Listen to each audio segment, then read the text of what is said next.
لو أنزلنا هذا القرآن على جبل لرأيته خاشعا متصدعا من خشية الله.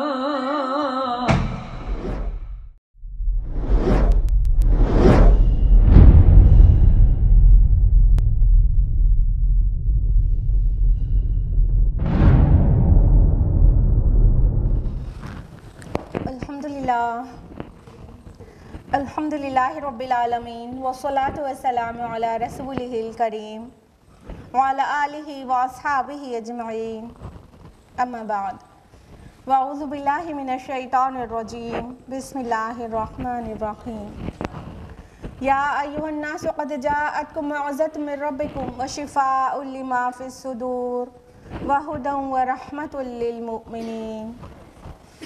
بسم اللہ الرحمن الرحیم. رب اشرح لی صدری ویسر لی امری واحلل عقدۃ من لسانی یفقہوا قولی. میری عزیز سامعات، آپ سبھی کا درس قرآن مجید میں تہہ دل سے خیر مقدم ہے. السلام علیکم ورحمۃ اللہ وبرکاتہ. کیسی ہیں آپ سبھی لوگ؟ الحمدللہ اچھے ہیں، بہت اچھے ہیں. ہاں، آپ لوگ بہت اچھے ہیں ماشاءاللہ. اللہ تعالیٰ آپ کو مزید اچھا رکھے، آپ کی صحت کی حفاظت کرے، آپ کے ایمان کی حفاظت کرے. اللہ تعالیٰ آپ کو کووڈ-19 کے ساتھ ساتھ آپ اس کے نئے اسٹرین سے بھی بچائیں اور ہر طرح کی مہلک امراض سے آپ کی اور آپ کی فیملی کی حفاظت کرے. اللہ تعالیٰ آپ کو صراط مستقیم پر چلائے اور الٹیمیٹلی جنت تک پہنچا دے. آمین آمین. جزاک اللہ خیرہ. تو اب ہم لوگ آتے ہیں اس طرف جس لیے اکٹھا ہوئے ہیں. کس لیے اکٹھا ہوئے ہیں؟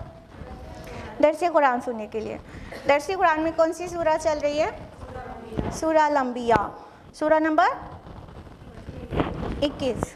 ہاں، کس آیت تک ہم لوگ نے لاسٹ ویک کیا تھا؟ بالکل صحیح، آیت نمبر 15 تک. تو اس سے پہلے کہ آیت نمبر 16 آنورڈس جانے، ہم لوگ لاسٹ ویک کا ریویژن لیں گے. لاسٹ ویک آیت نمبر 6 to 15 ہم لوگوں نے کیا تھا، تو اس کا کوئک ریویژن ہے. اعوذ باللہ من الشیطان الرجیم بسم اللہ الرحمن الرحیم.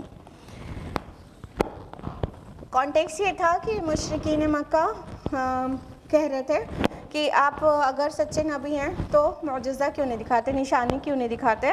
تو اللہ تعالیٰ نے آیت نمبر 6 میں فرمایا کہ نہیں مان لائی کوئی بستی ان سے پہلے جس کو ہم نے ہلاک کیا، تو کیا یہ لوگ ایمان لے آئیں گے؟ یعنی معجزہ دکھانے کے بعد یہ لوگ ایمان لے آئیں گے؟ اس سے پہلے کہ لوگ بھی ہمیشہ نشانیوں کی، معجزات کی ڈیمانڈ کرتے رہے ہیں، اس کے بعد اس کو دکھا دیا جاتا تو ایمان تب بھی نہیں لاتے. تو یہ ان کی سائیکالوجی کچھ بدل گئی ہے کیا؟ یہ ایمان لے آئیں گے کیا؟ اور آیت نمبر 7 میں فرمایا کہ اور اے نبی ہم نے نہیں بھیجا آپ سے پہلے مگر مردوں کو ہی ان کی طرف اللہ تعالیٰ وحی کرتے تھے، اور تم اہل ذکر سے پوچھ لو اگر نہیں جانتے. یعنی انسان کا رسول ہونا جو ان کے لیے معنی تھا ایمان لانا، کہ یہ تو ہمارے جیسا بشر ہے. تو اللہ تعالیٰ نے فرمایا کہ پیچھے بھی سبھی رسول، جتنے نبی اور رسول آئے تھے، ان کو بشر ہی تھے وہ سبھی، اور مین تھے، رجل تھے. اور اگر آپ کو نہیں پتا تو اہل ذکر سے پوچھ لیجئے. آیت نمبر 8 میں ہے کہ اور ہم نے ان کو ایسا جسم نہیں دیا تھا کہ وہ کھانا نہ کھاتے ہوں اور نہ ہی وہ ہمیشہ زندہ رہنے والے تھے. یعنی جو بشری تقاضے ہوتے ہیں وہ سب رسولوں کے اندر بھی تھے. یعنی ان کو کھانے کی ضرورت تھی، اور ان کو بھی، وہ بھی فوت ہوئے ہیں. نہ کہ کوئی بھی رسول ایسا ہوا ہے جس کو کھانے کی بھی ضرورت نہ ہو، بنا کھائے زندہ رہ سکتا ہو، یا تو اس کو موت نہ آئی ہو اور وہ آب حیات پی کر آیا ہو. اور آیت نمبر 9 میں ہے کہ پھر ہم نے ان کے ساتھ کیا گیا وعدہ سچ کر دکھایا، پھر انہیں اور ان کے ساتھ جس کو چاہا نجات دی، اور حد سے بڑھنے والوں کو ہم نے ہلاک کر دیا. یعنی یہ کشمکش جب بھی پاسٹ میں بھی ہوئی ہے تو کیا ہوا کہ اللہ تعالیٰ نے جو نہیں ماننے والے ہیں ان کو ہلاک کر دیا، اور جو ایمان لانے والے ہیں رسول کے اوپر